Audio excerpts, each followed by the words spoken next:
My name is Steve HYERS, and I'm running for City Council District 5 across town, but I was brought up here. As a matter of fact, I played gray white football on this field right behind this library for a guy named Buck Cochran, if any of you lived in the neighborhood 30, 40 years ago.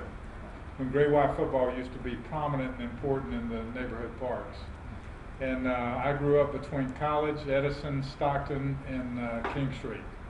Not a great neighborhood. Feel extremely fortunate to have gotten a scholarship under a guy named Corky Rogers when I was at Lee High School at the University of Tennessee. And I graduated cum laude, and now run a $20 million firm with almost 1,000 clients I built in 5 years. The city gave me a 40% property tax increase my first year in business, and I'm acutely aware of what the heavy-handed government can do that's unjust, unreasonable, and distorted, in my opinion. And it's happened to several of my clients as well, some here on this side of town. So that's the reason I'm running. I complained so profusely when this happened to me 5 years ago. My clients tried to get me to do it 4 years ago. Firm wasn't big enough. Only had a couple hundred clients in, but now we've grown, obviously, substantially larger, and I hope to go down there and join what I consider the 7 councilmen with enough backbone to vote against these repetitive assessments, fees, and taxes, and add an 8th member to the council, and hopefully we get to 10 over time. It'd be nice. What do you consider the core functions of the city-county government to be? That's the legislative arm of the government that works with the mayor. He's got 8 departments. We got the rest out of approximately 27. And I think that we have to legislate what's good for the city in a broad sense. But right now, what's good for the city in a broad sense is that we get our budget under control and stop diverting people out to St. John's, Nassau, Clay, and other counties by virtue of the fact our schools aren't in very good shape, and in turn our taxes are in just about as bad a shape. We're sending people the other way as a result of our legislation that we're producing right now. And it all starts at the federal level. We follow the bad example set by our president and our previous House and Senate, now just Senate, in doubling our national debt from $7 trillion to $14.3 trillion. I think it's emanated down some municipalities. I think we're all in trouble. I think we're in trouble to a lesser extent by virtue of the fact we're more conservative down here, and the voters won't let. I don't think the politicians go too far with it. From the standpoint of, you look at a city like Vallejo, California, just declared bankruptcy a few months ago. 80% of their debt employee benefits costs. Cedar Falls, Rhode Island tried to do the same thing, but the state legislature saved them, just like Harrisburg, Pennsylvania's Democratic governor saved them and bailed them out when the circumstances were such that anywhere from 50 to 80% of the cost of that debt are employee benefits. The public sector was set up to serve the private sector, not the other way around. And we've got to change the structure of those benefit formulas. I'm a CHFC and 4/5 of a CFP. It's what I do for a living. You're a CPA. I think you know my cousin, Curtis HYERS, Lucas Hernan HYERS in Pennywood. We work very closely from the standpoint of the concepts I develop with my firm to try and guide clients to control expenses. And when they buy something, buy it in a capital gains environment where the government can only tax you once when you sell and at a lower rate. It's the same thing with the city. It's expense control. And that's the problem that we got right now, but you got to have enough people with enough backbone, like our youngest councilman, Clay Yarborough, who will say no and have the character and backbone to know that's what it takes. That's my opinion. Close enough. Go ahead, Richard. So, what specific savings do you believe can be found in the upcoming budget? Some of these things you might want to say no to. Please be specific regarding areas and programs, any that come to your mind, but the ones we look at: Jacksonville Journey, Jacksonville Economic Development Commission, Cultural Council, special events, public safety. I'd invite you to pick up a copy of the latest neighborhood newspaper here. I believe they call it The Residents over in San Marco. I get specific in that and in the previous issue as well. I think you'll find my section of the 4 candidates is the most succinct, but the most specific.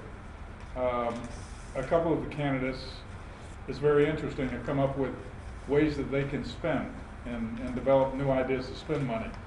I myself, and I'd be willing to say one other candidate who harps fairly heavily on the fact that we're overspending.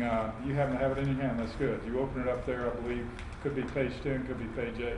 and you'll see all 4 candidates lined up, and just look at the size of the sections will give you the idea who's becoming, who is the most specific in their answers. I specifically say in there that there are programs like the Jacksonville Journey. I came up from a neighborhood very much like what the Journey was designed for. At the time I grew up over here on the west side in the 1970s and the early 1980s, the neighborhood was not quite as bad as it is currently, but it was pretty bad. I've lost a family member. My house has been burnt now by vandals after I moved out at 2680 Green Street. Probably 1/5 of Corky's 1975 Lee High School team is no longer with us because they returned to the neighborhood. And it is a circumstance with, I think, good intentions, good design, but I believe that relative to what we're asking the citizens to pay, there's not enough involved in it on individual responsibility. My viewpoint is this country offers ample opportunity to break out of any environment and circumstance that you're in if you're willing to put enough hard work into it. There's massive opportunity in this country. It's the only one where you can go out and try, fall down and get back up again and go a different direction. Jacksonville Journey is one area. Some of the spending, I believe Mike Hogan has pointed out.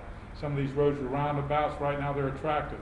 The fountain, redesign and repair that, I'm not so sure the timing's as good as it could be. Some of the transportation costs that we have. And of course the pensions. Right now, private sector pension, a person would be lucky to walk out with 5 to 10% of their best pay year, which is usually the last year.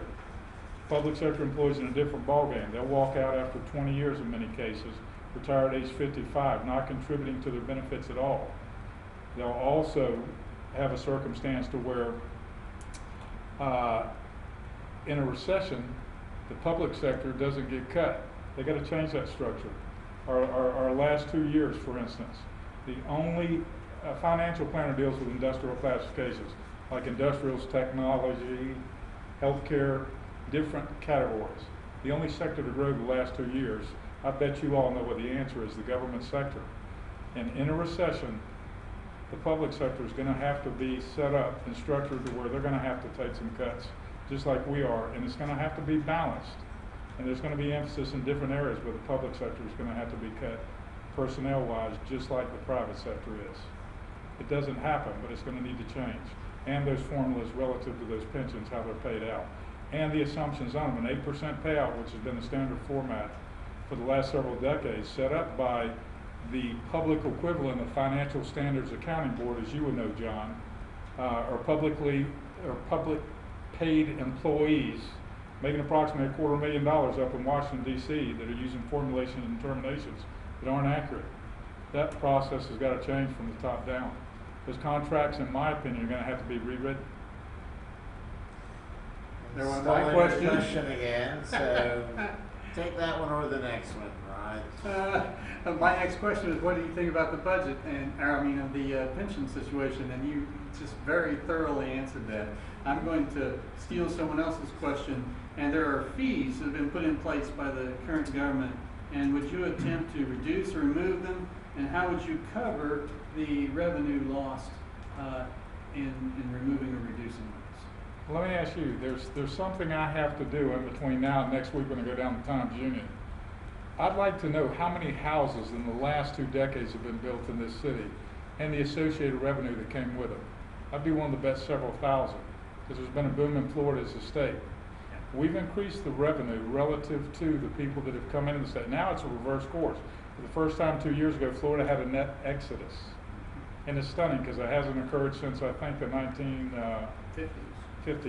Right. And it's a circumstance that when you got that type of revenue coming in, while we can't balance our books, again, it is a process of expense control. And every household, every small business has got to do it. The government's going to have to do their share of it too. Again, you don't have the cuts taking place. Now, you've had some states and some cities cut throughout the United States here over the last 2 years, but nowhere near to the extent the private sector has. So the revenues, the way the budget process should go, in my opinion, you've got to go out there with a loud drum and beat it very hard. This is the number of dollars we got to spend, not invite every department and every nonprofit and every associated entity in to make their request and say yes or no based on the request and your personal feelings coming toward it. You got this number of dollars. You've got to make sure that they understand we're going to operate within the context of those dollars. And this is as far as we're going. And that's how the budget's got to be structured and operated. And there's got to be efficiencies. In my opinion, you probably ought to have, just like we do it on the private sector. I used to work for Blue Cross in the 1980s. I was a director there.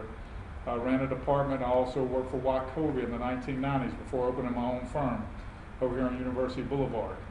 Every few years we had cost-controlled Blue Cross. We call one of the names for it was Crippet, but there was a second name for it. And every few years they would come through and look for efficiencies. Same thing's got to be done on the government side. But like Bill Bishop wrote about 6 months ago, and I went up and saw him at his office to tell him I agree with him firsthand after he wrote the article, the column. Every department head's going to have to give us their head count, and every department is going to have to justify the positions in the cost factors in there, which apparently they're not doing right now from what Mr. Bishop wrote. Just like the private sector does. But that answers y'all's questions. Thank you.